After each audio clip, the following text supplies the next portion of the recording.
Okay, let's get started.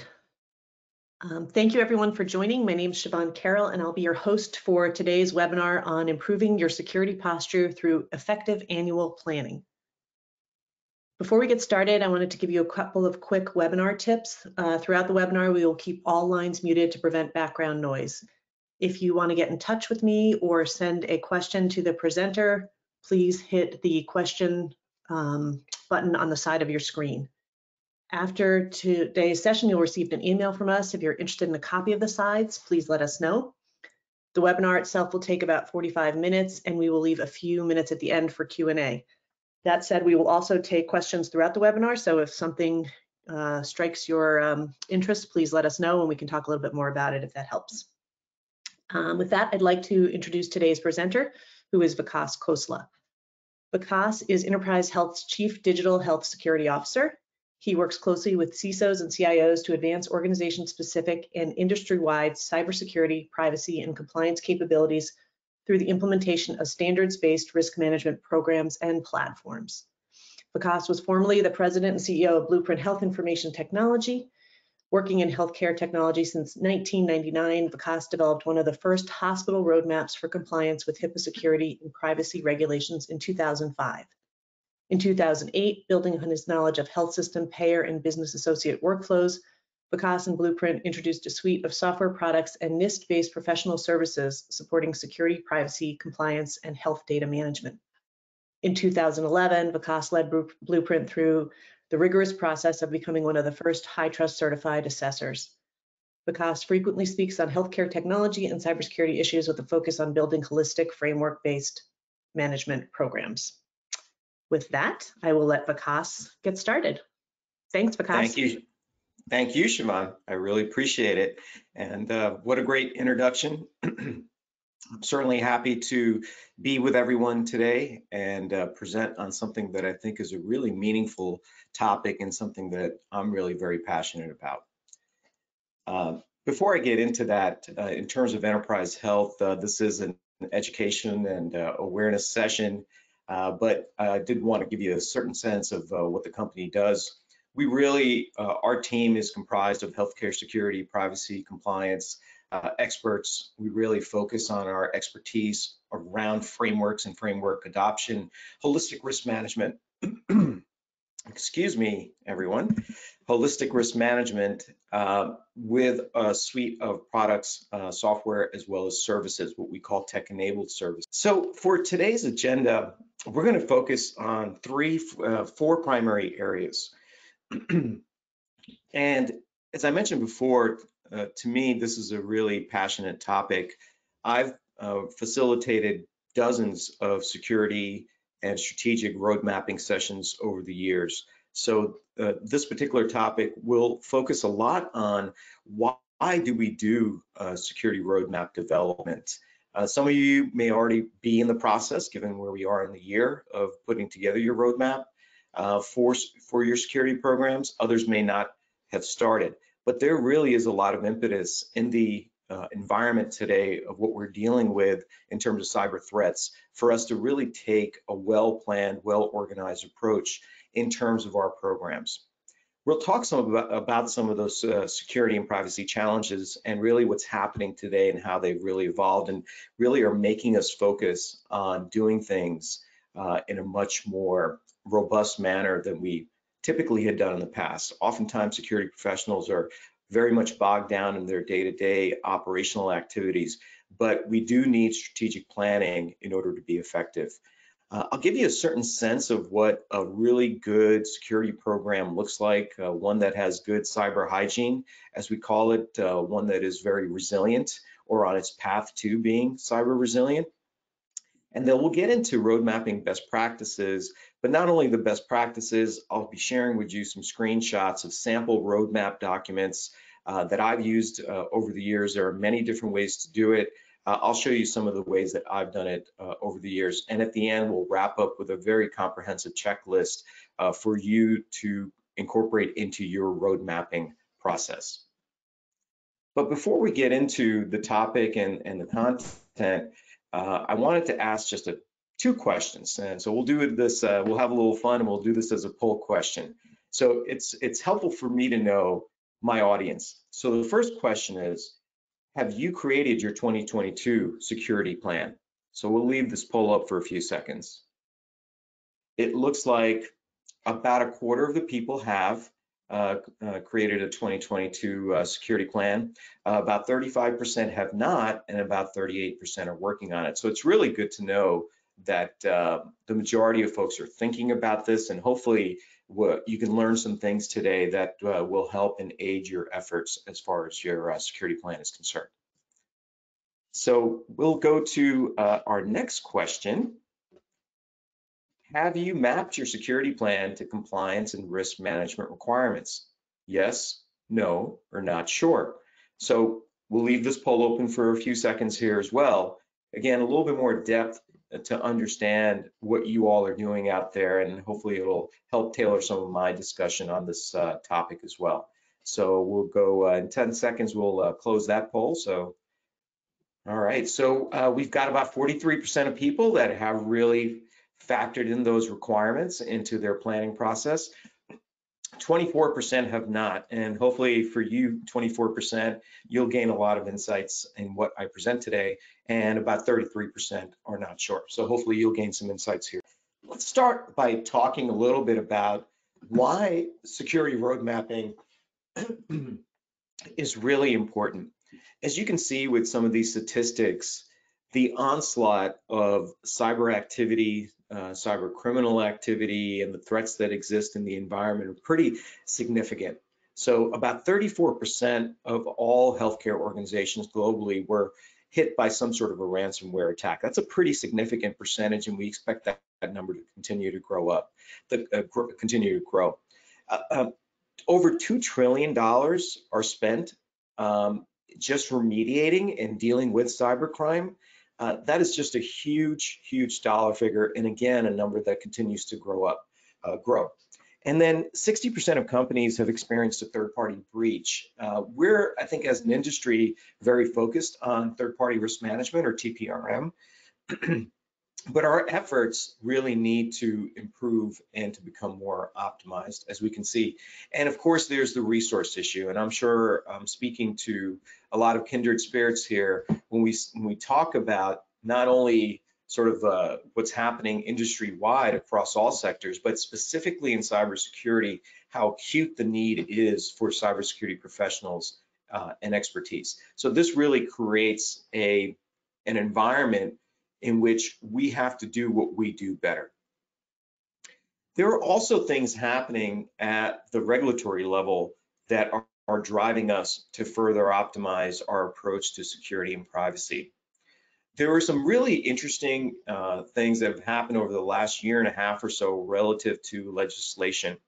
So in 2020, in late 2020, the Stark Safe Harbor law was passed, and the Stark Safe Harbor really for the first time allowed collaborators, primarily health systems, payers, and their provider partners to really work together on cybersecurity. So this was a gateway, an opening by the federal government to say, hey, the Stark laws, which prevent collusion and funneling of patients and so forth, all the bad stuff we don't want to have happen, they were very strict. But in the Safe Harbor Act, they created this opening for the community to really start to work together, because they saw how difficult this issue of cybersecurity really is for most organizations. Additionally, there have been proposed changes to the HIPAA privacy rule. We know that privacy is one of the leading issues that's on top of almost every regulator's mind when they think about the citizens that they represent, the people that they represent. And so protecting that sensitive patient information, the privacy of the population at large is really, really important. And we're going to see some really interesting enhancements to the privacy rule coming up. For those folks that are interested, you can go online, Google it, and you can see what some of the things that are being proposed. As well, last year, HR 7898 was another safe harbor for, now this time, HIPAA and the HITECH Act, focusing on the HIPAA security rule primarily.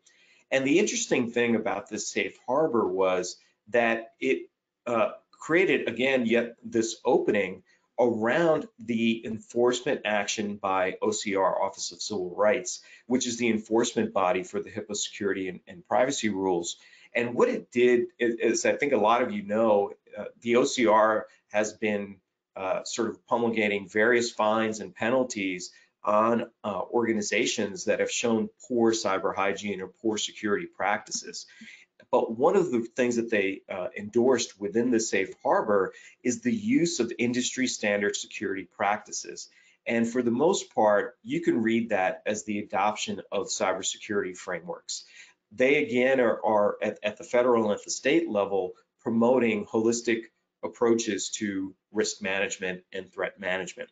And we'll talk a lot about this during the course of this presentation, but adopting a cybersecurity program is really, really important, not only for your own organization's internal operations and its security, but also relative to compliance and the fines and penalties and the avoidance of those things if you are following, as it says, industry standard security practices, i.e. holistic cybersecurity frameworks. So we've got some tailwinds from the federal government coming as well. And they're not only doing this through legislation, they're also doing through various funding. And I'll touch on some of how they're investing at the federal level to help industry and the private sector to really adopt better risk management processes. So I don't think this is going to be news to anyone, but security in today's environment is really complex. There are a lot of things that CISOs, directors of security, security managers, privacy compliance folks are dealing with. The onslaught of ransomware obviously is a key topic across all industries, but it's hitting healthcare especially hard. We have things like medical device IoT security, where we know we've got a lot of vulnerabilities relative to the devices that healthcare organizations use, a lot of them being legacy type devices and very regulated under FDA rules. We've got new innovations in security such as blockchain and crypto that have a lot of promise, and folks should really be starting to look into these things, but we've got all these other things to do as well. We've got regulatory compliance, I think, as everyone knows, as well as just this whole issue of threat management. And that's, again, going to be another focus of what we talk about, is how do we balance risk and threat management? What is really the difference between the two? But focusing sort of above all of that is good governance. And road mapping and strategic planning for your security program really is about good governance. And that, to me, is where a lot of our programs really should be starting and keying off of. And if you've ever been on the dark web, it's a pretty scary place, as I'm sure you've heard. If you've ever been on there through browsers such as Tor and so forth, even for somebody who, like myself, has been dealing in cybersecurity for well over 20 years, it makes you a little nervous being out there and looking at how emboldened a lot of these threat actors are, and the kinds of utilities, tools, software products, different types of social engineering practices that are being promoted that are really enabling a lot of these cyber criminals to do their work and penetrate organizations. So that's obviously something we're always going to be on the lookout for and be sensitive to make sure we're protecting ourselves as much as possible. So let's talk a little bit about what a roadmap is, because there oftentimes is some confusion there. And I will preface this by saying, road mapping is something that I think a lot of us have done in various forms and shapes if you've been in business for any period of time, whether it's business planning, strategic planning, or program planning. And oftentimes what I've seen in my career is that when I go in and start to work with a client, a lot of their road mapping activities have really taken the nature of a task list. So whether it's a backlog of tasks or features that they want within their program or their product or set of capabilities, a lot of times it ends up being a project plan of all these tasks and activities. That's not a roadmap. That's the result of a roadmap, but that is not the roadmap itself. What a roadmap should be is really strategic, but leading to tactical activities. It should be a visualization. And that's really, really key as I'll talk about later on in the presentation, the ability to visualize what your strategic roadmap looks like is not only important for yourself and your team, but it's very important as you share with stakeholders and collaborators as well. It should be also based on goals and objectives, and primarily business goals and objectives. It should be aligned to the objectives of the organization, so we know that we're moving in tandem with the way the organization is looking to move forward. And it also illustrates desired outcomes, whether it's maturity, whether it's risk prioritization. It should move to, and it could be financial as well. It should sort of paint the picture, tell the story, how we move to our desired objectives and outcomes. And as I mentioned before, a good plan is also a great communication tool. You're gonna need to communicate what it is that you developed and where it is that you're going, and you're gonna need to provide updates and status progress on your activities. That's how, funding is likely going to be contingent upon those types of activities. And it should provide clarity. It should be easy to understand with some explanation in certain cases. We know it can get complex sometimes, what your program components are and how you're going to achieve those objectives. And fundamentally for me, a really good roadmap inspires confidence. When I leave those meetings, that last meeting where we present to executive teams and stakeholders, and there is that sense within the room that our security leader, whoever that may be, whatever their title may be, really has a good handle and approach to deal with this really complex issue of cybersecurity. So let's take a minute and talk a little bit about budgeting. So obviously, if you're going to create a plan, you need to be able to fund your plan, but not everyone gets everything. So for those of you that are developing your plans, you need to be flexible, and your priorities over time, and as you share this with stakeholders, may change, and you may not get everything you need, but there was a way to accommodate for that, and I'll talk about that later. Gaps are your best friend. What do I mean by that? Of course, nobody wants gaps or risk findings, but we all have them. Security is never 100%. Those gaps can really help to define your vision and your roadmap. Use them not as something that you feel sort of makes you look bad or makes your program look bad, but as areas of improvement.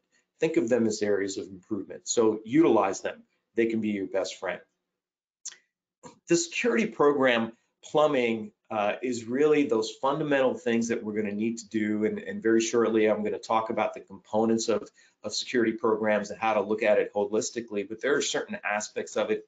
Back in the day, it used to be firewalls and perimeter security, had to have it. Policies and procedures, had to have it. There's some additional components now that are what I would call plumbing, just the must-dos of every security program. And there should be ROI. So there has to be, when you think about budgeting and presenting this to CFOs or CEOs or whoever is the approval authority for financing of the program, it has to demonstrate a sense of resilience and a return on investment. So we'll talk more about that later on as well. And we're going to talk about maturity models relative to frameworks, but again, it has to lead to desired outcomes. Maturity, improvements in maturity can be one of those desired outcomes. Peer comparisons are always really helpful, especially for CFOs to understand where they are relative to peers. And sometimes that information can be hard to get. So I am a proponent for informal peer comparisons, conversational peer comparisons, meaning you're talking to another CISO or director of security at another organization and how they do things. Those things can add really good color to the budgeting requirement. And they ultimately, it should lay the groundwork for you to be able to execute a highly efficient security program. So I present this model, this is from Gartner, to illustrate how expansive security has become and embedded within all parts of the organization. So this is something that obviously a healthcare organization is adopted for healthcare organizations. But as you can see in all the different components of where risk resides within an organization, data, information, and compliance requirements are embedded almost throughout.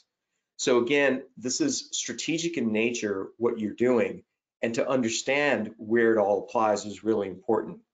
You can Google this and get this slide from Gartner and start to dot out where your program fits into all the different areas that potentially have risk within your program. I think that could be really insightful for stakeholders that you present this to. All right, so when I think about security, I think about it in two big buckets: risk management and threat management. Oftentimes the two are commingled or confused. So I want to take a minute here to kind of just parse out the difference between risk management and threat management. So risk management is the practice of prioritizing cybersecurity defensive measures. It's proactive in nature.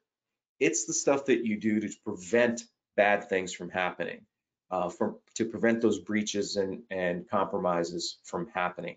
And oftentimes it's measured very simply along the lines of the consequence or the magnitude of an attack versus the likelihood of an attack. So if anyone has ever used the CVSS, they understand how you quantify different risks at different risk levels. Threat management is really the response to the prevention, of course, of breaches and risks from affecting the organization.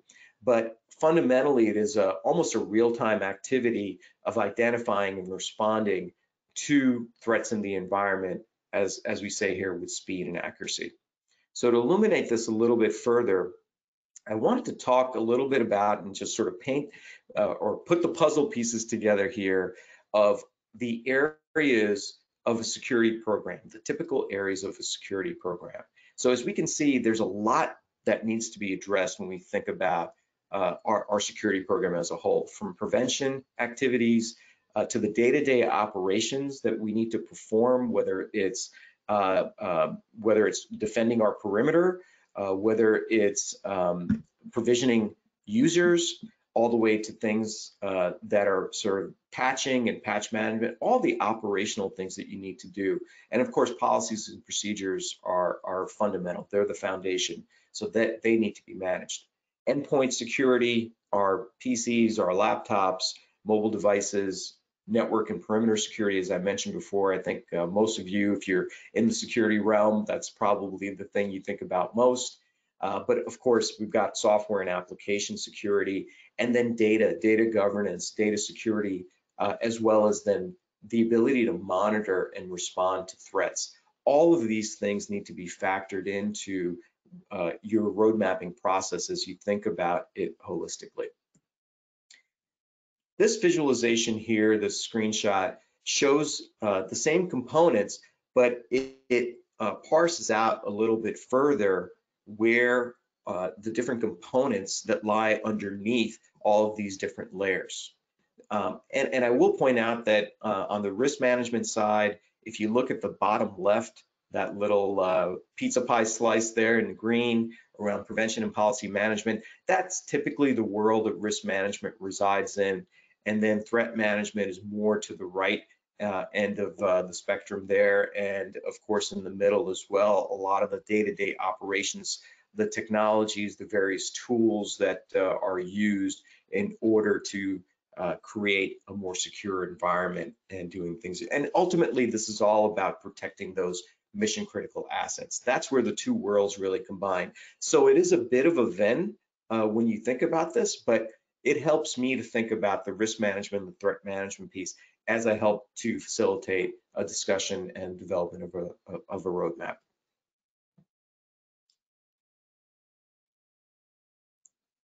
I mentioned before that ultimately a road mapping process has to lead to desired outcomes. And for most organizations, that really is around program maturity. And those three big buckets really reside in the healthcare world around HIPAA compliance, and we know that there are other mandates out there as well, regulatory and state-based mandates out there. But then as we think about compliance, then moving towards more holistic risk management, the stepwise approach there is to adopt a framework. And I really can't emphasize this enough, and you read from my bio and from my initial discussions, or my initial discussion on the topic, how much of a supporter I am of framework adoption. You know, we used to say, pick a framework, any framework, whether it's HITRUST, whether it's NIST, ISO, others, but for healthcare, primarily it's NIST and HITRUST. But the adoption of a framework is key to moving to now a more mature stance with your security program around risk and threat management. And I really call it risk resilience. If we have risk resilience within our security program and we're building towards that, that's when we're going to be most enabled to protect our organization against all the bad actors that are out there and the potential gaps and risks that exist in the environment. So this kind of hopefully shows you sort of the big bucket milestones of how we work to help our clients move from a compliance posture over to a mature risk resilient posture. So let's delve into these areas a little bit further. So for a lot of you, I know this is sort of basic and simple knowledge here, but from a HIPAA compliance perspective, there's really the HIPAA security rule, the HIPAA privacy rule, and as we talked about before, OCR as the auditing body, as the enforcement body for HIPAA, does HIPAA audits. And a lot of folks really need, as they think about their roadmap, should be thinking about incorporating OCR audit readiness into their road mapping process. And again, we'll touch on that a little bit later. Yes. I also wanted to let you know that was actually one of the questions we got, is a roadmap required by OCR if I were audited? So it seems like you're kind of covering that now, but that is one of people were interested in. Okay, sure. Let's talk about that. So is a roadmap required by OCR? The official answer is no. If you were to look at the OCR audit protocol, they're not asking for a roadmap, but they ask for things that seem like a roadmap. They want to understand what your remediation management plan is. They want to see demonstration of an active and continuous risk management process. So a security roadmap can go a long way when you submit your set of documents back, if you were ever audited, and I hope nobody is, but we know that they happen frequently. If you are ever audited, you're really providing a set of documents back to the OCR for them to review. If you do have that artifact of a solid roadmap developed along best practices, that can go a long way to help those regulators to feel more comfortable that you really are being diligent and trying to comply with the law. So officially, no, you won't get that in the checklist that they ask, but it certainly is a very helpful artifact to bolster your case in front of OCR. That's great, thank you. Thank you, Siobhan.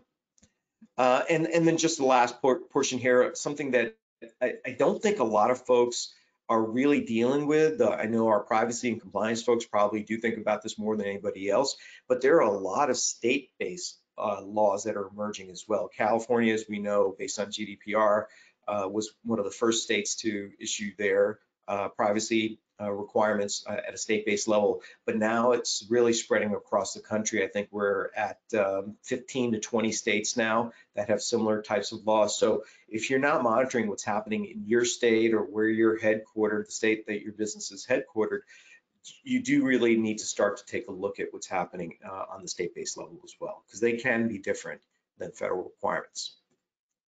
Vikas, I have a question about that one.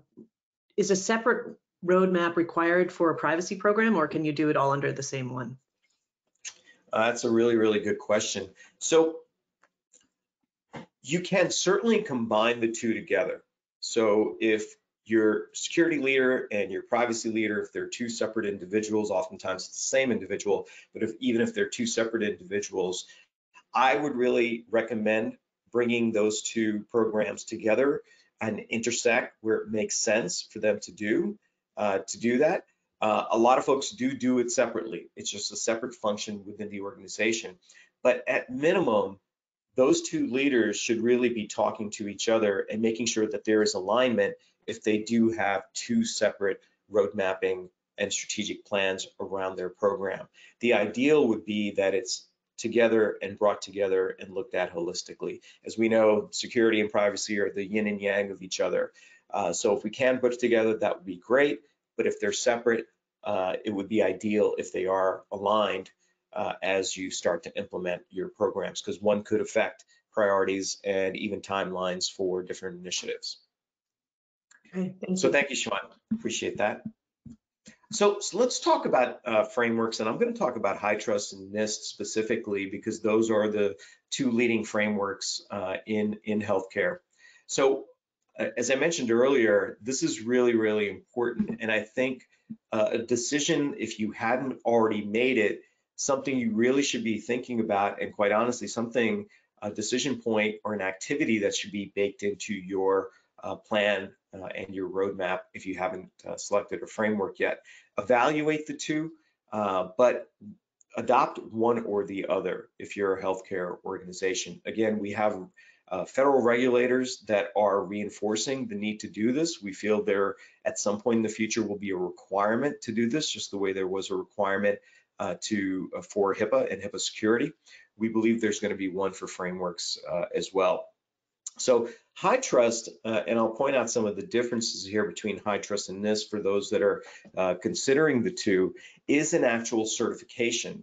And it is an industry leading, quite honestly, the only certification for healthcare, specific to healthcare security, though HITRUST, it applies to all different kinds of industries at this point, but they started in healthcare. And it's broken down across 19 domains. One of the reasons why we became one of the first HITRUST assessors is because it truly is based on what you actually do, not what you say that you do.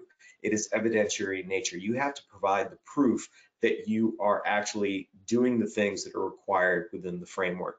It also has a maturity model built in, something that's very important as well, as I've discussed already. So you have these 5 levels of maturity that you're assessed against. And now we have 2 different types of HITRUST certifications. For the longest time, the only one was the full HITRUST certification, what is now known as the R2, but we also now have a separate certification called the I1, which is a 1-year annual certification just based on implemented controls and primarily focused around NIST and HIPAA, some other components as well, 219 total controls, but static.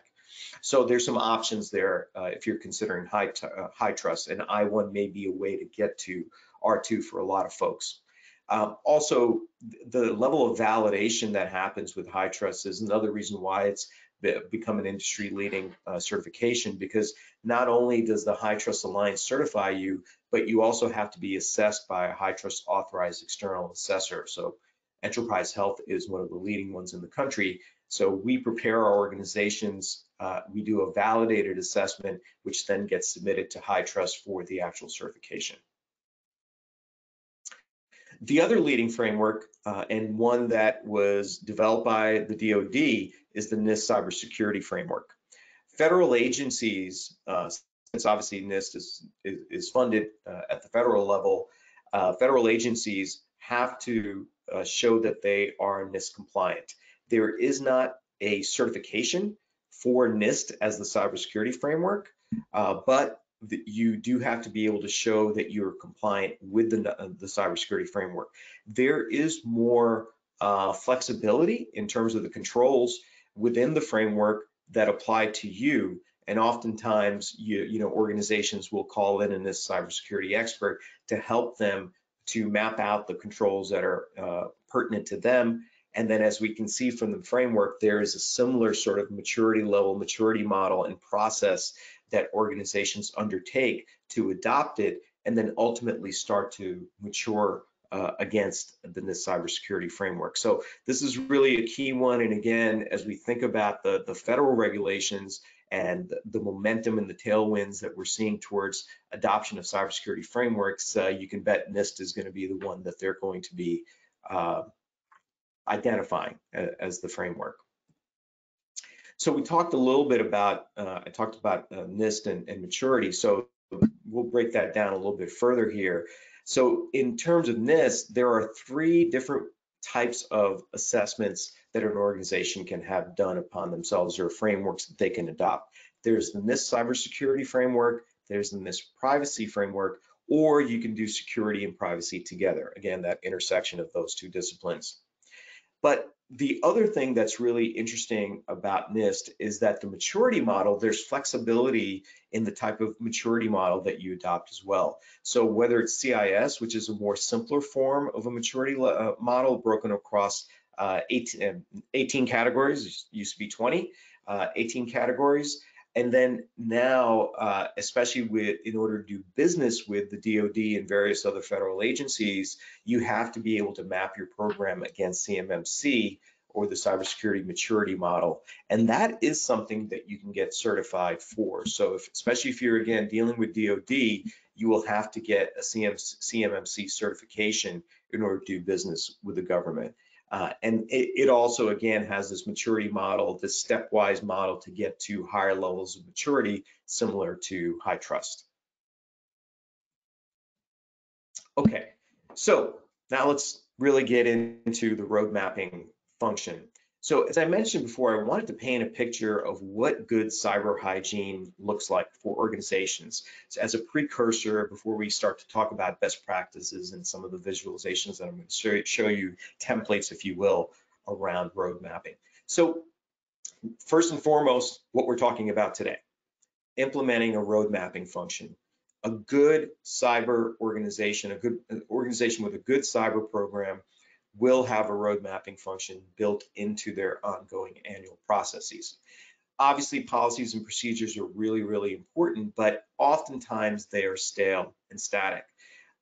A good program is looking at their policies and procedures at least annually, if not more frequently, and updating them, because we know all of our environments are very dynamic and they change often. Our policies and procedures should reflect that dynamic nature of our organizations. Most of you, I'm sure, are doing an annual risk assessment and potentially even a privacy assessment on an annual basis. So we know we have to do that, and that's fundamental. But I also recommend this concept of focused risk assessments. Again, because our environments are so dynamic and changing all the time, when something changes in the environment, and this is actually written into the HIPAA security rule, that if there is a change in the environment, a risk assessment should be performed or re-performed. So, but it doesn't mean you have to do a holistic, full-on risk assessment like your annual, but focused risk assessments are a really good option and sort of muscle, if you will, for organizations to build. So for example, COVID was a classic example. The remote workforce movement when COVID hit, people should have been really starting to do, and a lot of organizations of course did, do focused risk assessments specifically around perimeter security, remote access, identity, authentication, things of that nature, which potentially could be compromised with a remote workforce. So that's an example, but there are many other examples of that as well. So think about focused risk assessments and incorporating those in. Tabletops and simulation exercises. To me, this is key. You can have a great program, you can have great policies and procedures, but unless you're really exercising, practicing, if you will, the response of your team and your organization, and this really should be cross-functional within your organization, unless you're really practicing all of that and really understanding where the potential process weaknesses, collaboration weaknesses, documentation weaknesses might be, when that situation, whether it's a breach or an attack, actually happens, it can lead to really poor results. And we want top performers. So like any good athlete, practice. And then of course, implementing threat management tools and measures. You know, we showed that graphic earlier, the different types of tools and controls that we want to have in place for threat management. That's really, really important, right? Risk management, threat management go hand in hand, equally as important. And again, foot stomper, adopt a cybersecurity framework. So most good organizations with good cyber hygiene have adopted a cybersecurity framework. And I won't belabor the point by talking about maturity, but as we can tell, frameworks and maturity models go hand in hand. Another thing that good cyber hygiene organizations do is they start to automate their manual processes and workflows. That's how we get scalability within our programs. So start to take a look at your manual and document Microsoft Office-based processes and start to think about how you can start to automate those things. And again, you know, having good, meaningful dashboards and reports and visualization tools can go a long way to getting the message across and sharing information with your stakeholders. And that last one is something that, you know, a lot of organizations are really starting to move to. Not a static risk register, a spreadsheet with risk combined from different assessments, but really a centralized and integrated risk register that has normalized risks. And that's really, really important that we normalize those risks so that a high risk coming from this particular assessment means the same thing as a high risk coming from a different type of an assessment. Okay, so let's look at road mapping best practices. So as I've laid out here, this is essentially the process that I would take clients through in order to do an effective road mapping exercise.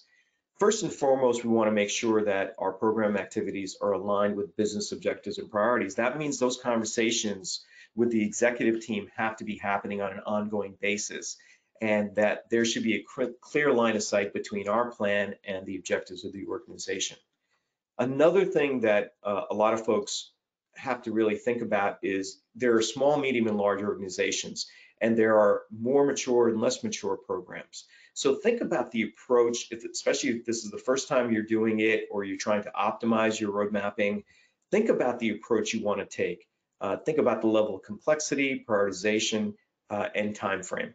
In terms of prioritization, you can do it either qualitatively or quantitatively. The more mature programs or roadmaps will do it quantitatively, and I'm going to show you an example of one. And then also define your prioritization ratings. A lot of folks, it's high, medium, or low, but I'm going to show you a model where you can convert that to numeric and start to get a little bit more granular in understanding the quantitative level of your priorities. And of course, aligning to budgets and resource capabilities is really important, but also start to get those stakeholders that you know are going to have to feed into and give feedback on the roadmap, start to get those together and identify them. And then make sure you're effectively communicating what you're doing to those stakeholders. Then it's really about conducting the roadmap session itself. So it takes some planning. Think about who are the collaborators that you need to work with. And you may need to work in groups. You may not be able to get everybody together all at one time. There just fundamentally needs to be somebody that's scribing and taking notes. There'll be a lot of discussion and dialogue, a lot of back and forth, but to distill it all down, somebody should have a scribe function as part of this process. You'll need certain tools, we've all done it. We've held sessions and meetings. You'll need tools to facilitate all of that. And then somebody, whether it's you or you hire somebody from an outside firm or somebody within your team, needs to be that facilitator to make sure that we're continuing to move this forward. And of course, we have those rabbit hole conversations we need to pull people out of and keep focused on the overall objective. And then gather data as you're going through this process, and that's going to be really important. Documentation, I'm going to show you a couple of examples, and I know as part of attending this session, we're happy to share a sample roadmap document or a tool with you, but you're going to need some sort of a tool to capture all this information in as your end product. And then I really recommend having whatever the prioritization model is that you've developed, write it down, have definitions of it, distribute it to the people that are in the room so that they can refer to it as you're starting to do your priorities on your various plans and activities. And then, of course, you're going to need the plan itself or a template thereof. Once you complete the exercise, it's really important that you distribute your roadmap to the key stakeholders and executives. so that they can see what the end result was of your exercise. And of course, this can help with those budgeting conversations as well. And then over time, whether it's monthly, maybe that's too much for most folks, but quarterly, semi-annually, provide updates to those key stakeholders and executive teams. And it's okay to be flexible. This doesn't need to be rigid. You can course correct as you go, and you probably will need to. Your environment is changing. It will change. It's inevitable. So be flexible, course correct, and if you have a good process in place and good documents and tools in place, it won't be that hard to make that course correction. Okay, so what I'd like to do is show you a couple of examples here. So I'm going to show you a simple and one that's a little bit more complex model of how you can do a roadmap. So as you can see from the screenshot here, this is an Excel spreadsheet based plan. And what it does is it really breaks down each of the components, and this should look relatively familiar based on my prior parts of this presentation, of the different components. And this is only a subset here. I'm going to show you a second screenshot too with another slide. So this is kind of a long spreadsheet in terms of rows, but across the top you can see that we've got every month mapped out over the course of a three-year program. And the colored in blocks identify when those activities are going to take place. This in and of itself, this is not your project plan. As I mentioned, the project plan is linked to the roadmap. A roadmap is an easy way for folks to understand the types of activities and when those activities are going to be happening within the implementation of your security program. It will link to typically a project plan that has more specific, more task level items that you're actually working on. So this can be a very simple way to visualize and capture. And also I've seen folks that will start to put in their high, medium, and low designations within this particular type of a document as well. So you can kind of combine the timeline, the Gantt chart kind of a view along with your prioritization levels into here. So this is what I'm going to show you now here in terms of this particular model. This is based on something called Carver. And Carver is a framework for planning that came out of the military. The US military used it to decide on a field of battle what their priority targets were going to be. So pretty sort of well-honed and proven model for how to prioritize and develop a plan. As you can see here, I'm not going to cover all of these, but Carver is an acronym for criticality, accessibility, recognizability, vulnerability, effect on mission, and return on effort, or ROI. And each of these components has a rating criteria from 1 to 4 associated to it. And so this is how we can start to get more numeric in terms of how we prioritize our efforts. So a little bit more advanced version of what I showed you previously. And the scoring system, as you can see here, really almost automatically starts to identify the time frame within which you're going to do the different activities on your plan. So if it's a low score, 6 to 12, we're going to actually push this to the next road mapping session, maybe next year, because it's a lower priority. Whereas the 13 to 18 or the medium priorities are things that we're going to do in the near future, but not now. And things that are of high priority, 19 to 24, are the now activities, the immediate priorities that we're going to do typically within the next 6 months is how people think about them. Now, you can play around with the scoring system and the scoring models to suit your own needs and your own organization and how you go about funding all of this and the timelines that relates to. So there is some flexibility there, but I have found this to be very elastic, both in terms of the definitions as well as the scoring. So this is what a potential Carver roadmap looks like when it's completed. There are a lot of fields to the right here. You can Google Carver. It's not proprietary enterprise health. You can Google it and you can see how to, see it fully and see how to apply it. But as you can see here, just by filling in the Carver components along each of our security activities and rating them and giving them the numerical score, it is prioritizing it in that column, the blue column there called Carver total. You can see how our numbers line up. And then from there to the right of that is when we can start to timeline things. So if this is a medium activity, we're doing it next quarter. If this is a low priority, maybe we're doing it in Q4 or Q3 and so on and so on. So again, I think a very effective tool in terms of how to start to get more quantitative with your road mapping process.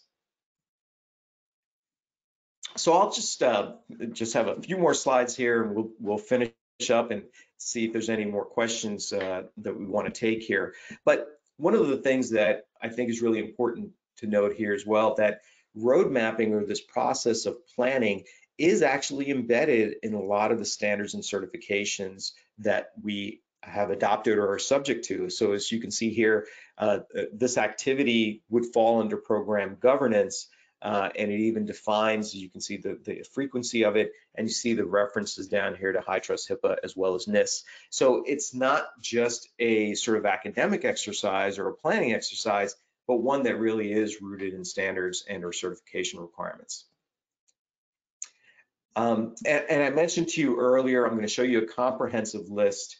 Certainly there could be some other things that you could add on to here. Not everything may apply to you, but this represents something that typically is what we look at from an annual, quarterly, monthly perspective of the types of activities that you should be doing in turn and considering within your overall roadmap. So if you think about those spreadsheet-based tools, it would have all of these components listed within the tool, and you would actually map out how they're prioritizing when you're going to be doing these types of activities. So again, for those that are interested, or we might be just sending it automatically to attendees, you'll get this deck and you can see the different and various components that are here. So with that, hopefully I've shared some interesting information with you today, something that can help you with your efforts as you develop a comprehensive roadmap. Certainly, even just basically following the framework that's been laid out here, I think can help a lot of organizations, especially those that may be sort of just starting on their journey towards road mapping. I did want to mention before we talked a little bit about enterprise health, these are the areas that we focus on. We are a tech-enabled services company. We have software services that really support our customers on their journey to that risk-resilient posture. And the last thing I think we're going to do here is a poll question, just to get a sense of the folks that are out there that may want to learn more about enterprise health and its solutions. So we won't be showing any results from this, but if you would like to learn more about enterprise health, we'd be happy to follow up with you. Hey, Vikas, while we're have the poll out there, there was a question about HITRUST certification, which I think you answered, but is HITRUST certification the same as a security roadmap was one? And then can I do a roadmap exercise if I haven't done a security risk assessment? So, Gotcha. I think I'll take I'll take the last one first. So can you do a road mapping exercise if you haven't done a risk assessment? I think it would be very, very difficult to do a proper, well-fitted roadmap to your organization unless you know what your issues are. You certainly can do a lot of the operational activities, threat management activities, but you have to understand risk and what your risks are to really plan for addressing those. So I would say and highly encourage that if you haven't done a risk assessment, that you do that before you start your road mapping. The other question, oh, thank you. And the other question was around HITRUST and whether it requires road mapping.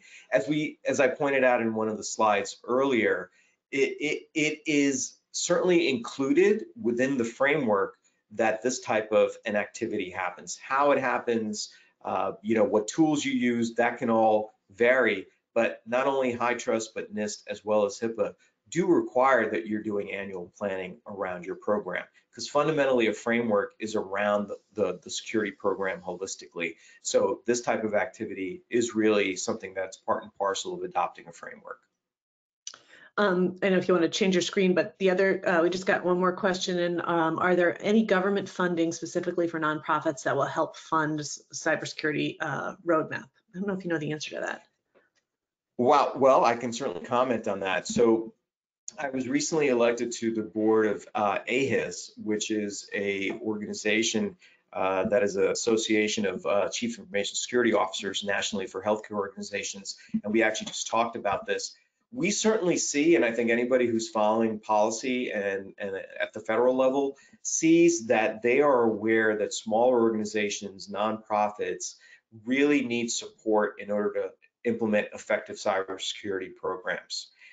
So there isn't any legislation funded as yet, but we do see legislators and lobbying organizations really having active dialogue and discussion around a quote unquote meaningful use for cybersecurity, where there would potentially be funding in various bills and appropriations for the funding, especially for those organizations that are considered in need or nonprofits. So hopefully that does come to pass, but that is not in effect yet.